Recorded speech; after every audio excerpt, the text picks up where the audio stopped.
3.4% 줄어 전기차만 증가.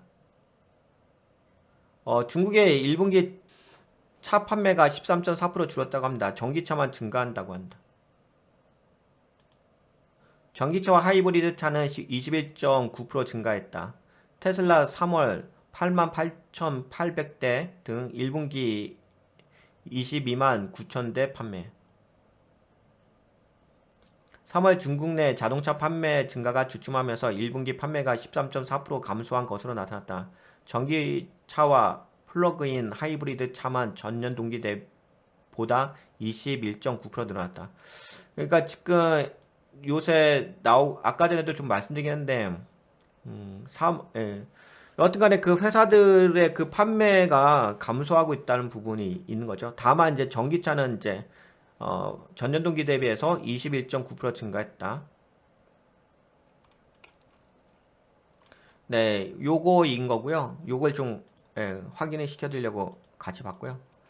그 다음에 애플도 마찬가지인 것 같아요. 애플 PC 수요 급감 1분기 애플 맥 출하량 40.5%. 1분기 PC 전체 출하량 29% 감소했다. 금리 인상 수요, 미중 갈등 여파도. 애플의 1분기 PC 출하량이 전년 동기 대비 40.5% 급감하면서 다른 PC 제조업체들보다 감소폭이 컸다고 블룸버그 통신 10일 보도했다. 코로나19 팬데믹의 재택근무와 원격 수업 등으로 PC 수요가 급증했지만 지난해 글로벌 금리 인상과 미중 갈등 등 여파로 수요가 급감한 탓이다. 시장 조사 업체에 따르면 RDC에 따르면은 1분기 컴퓨터 제조업체 전체 출하량은 전년 동기 대비 29% 줄어든 5,690만 대로 2019년 초 수준을 밑돌았다. 제조업체 아니 이렇게. 그래서 지금 보시게 되면 PC 판매가 줄면서 반도체 기업들의 반도체 재고도 누적됐다. 삼성전자는 지난 1분기 6천억 원 영업이익을 기록하며 2009년 글로벌 금융위기 이후 이익 규모가 최악으로 줄었다. 그동안 감산을 부정했던 삼성전자도 결국 감산에 나서겠다고 발표했다.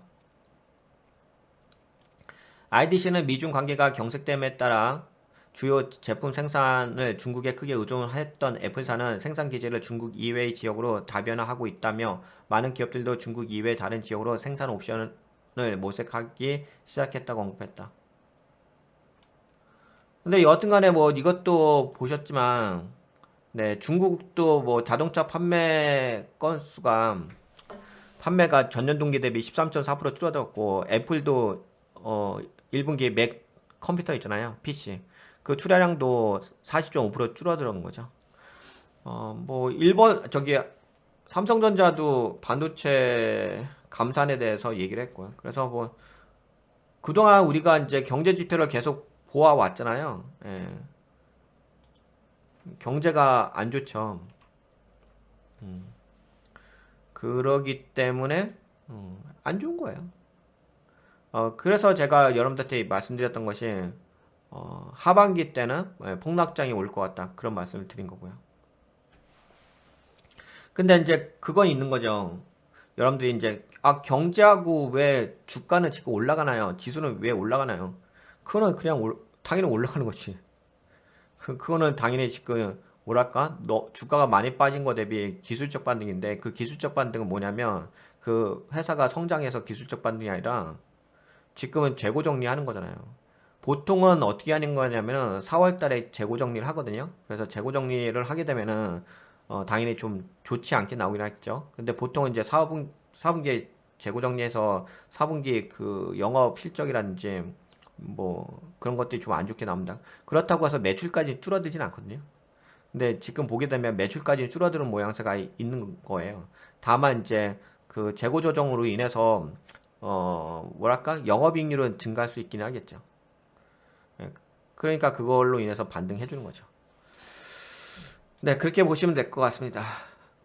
그러면은 이제 이거 뭐 지금 회사별로 우리가 살펴봤잖아요. 전기차 그 대신 그런 건 있어요. 자동차 판매는 좀 줄어들었지만 전기차 판매는 증가하는 부분이 있다.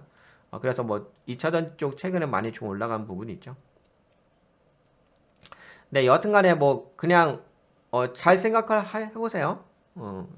그러니까 이것도 약간 습관이 들어야 되는 건데 뭐 지금은 아직 익숙하지 않겠지만 이게 약간 그런 게 좀 익숙하지 않죠. 제가 보기에는 아마 익숙하지 않을 부분이 뭐냐면 분명히 뭐 신문 기사를 통해서 경제 내용을 보긴 봤는데 그거하고 뭐 주가의 그 지수의 흐름하고 뭔가 정비례 관계가 되지 않다 보니까 뭐시 기사는 기사고 경제 뉴스는 경제 뉴스고 지수는 지수고 이렇게 좀 따로 분리해서 생각하시는 분들이 아마 대다수일 가능성이 큽니다. 근데 그건 그렇지 않고요. 예. 그거는 이제 판단의 어떤 기준 잣대라든지 미래 시점이란 부분이라든지 뭐랄까 주식이라는 부분하고 경제 지표하고 매칭을 시키는 부분이 아직까지 익숙하지 못하셔서 그런 거지. 나중에 익숙해지시면은 그때는 아실 거예요. 근데 지금은 익숙하지 않다 보니까는 굳이 뭐 경제하고 뭐 지수하고 내가 꼭 봐야 되나? 이렇게 좀 생각하시죠. 근데 어쩔 수 없어. 그거는 처음에는 모르시는 거지. 처음에는 익숙하지 못하다 보니까는 지수하고 경제하고 매핑을 못 시키는 거지. 근데 그건 어쩔 수 없어. 나중에 언젠가는 경험이 쌓이게 되면 아실 날이 오겠지. 지금 당장 아시기가 쉽진 않지. 근데 뭐 제가 어떻게 해드릴 수 있는 영역이 아니라 그거는 본인께서 노력하셔야 돼요. 노력하시면서 계속 매핑을 시키는 노력을 해보셔야 돼요. 근데 그게 당장 되는 건 아니니까. 근데 여하튼 간에 뭐 저 같은 경우는 경제 지표를 좀 보게 되면 그게 이제 매핑이 되긴 되죠. 그러니까 경제 지표를 계속 챙겨서 보는 거죠. 만약에 경제 지표 챙겨서 봤음에도 불구하고 지수하고 매핑이 안 된다면 굳이 저도 이거를 읽어볼 필요도 없겠죠. 봐야 될 이유도 없겠죠. 목적도 없겠죠. 예, 여튼간에 좀 낯설긴 하겠지만 계속 보세요. 예, 보시다 보면 언젠간 네, 이해하는 날이 오긴 할 겁니다. 왜냐면 이게 매핑 시키는 게 쉬운 일은 아니라서 그래요. 이게 경제 지표 보는 거고 이 주식을 접근하는 거고 매핑하는 게 어려워요. 근데 매핑을 왜 해야 하냐면은 매핑을 해야지 뭐랄까? 그래야지 인과관계를 알 수가 있잖아. 만약에 여러분들이 그 경제 지표하고 지수하고 매핑을 못 시키게 되면 인과관계를 연결을 못 시켜요. 인과관계가 연결이 안 된다면 내가 투자하는 거에 대한 믿음이 생기지가 않아요. 근데 주식은 사람이 하는 거이기 때문에 믿음이라는 게 생겨야 되거든요. 믿음 없이 내 종목에도 투자할 수 있는 건 아니잖아요. 그렇기 때문에 이제 매핑을 시켜야 하는 거예요. 안 시키면 본인만 손해예요. 아실 거 다른 사람들은 아쉬울 거 없어. 그냥 몰라서 매핑을 못 시키는 본인만 손해인 거지. 네, 여하튼간에 그래서 좀 지금은 좀 낯설 수 있긴 하겠지만 계속 보시다 보면 언젠가 좀 이해가 되실 때가 있을 거예요. 네, 우선 근데 이거는 쉽게 매핑 시키기가 쉽지는 않은데 시키는 할 거야. 근데 그렇다고 포기는 하지 마세요. 그렇다고 뭐 포기는 하지 마시고 계속 보시다 보면 매핑이 되시긴 할 테요. 언젠가 깨달을 때가 있을 거예요.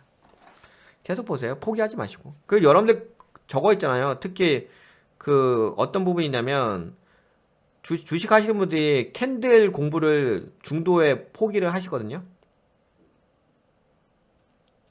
왜 그러냐면 캔들하고 내가 투자하는 거고 잘 안 맞아.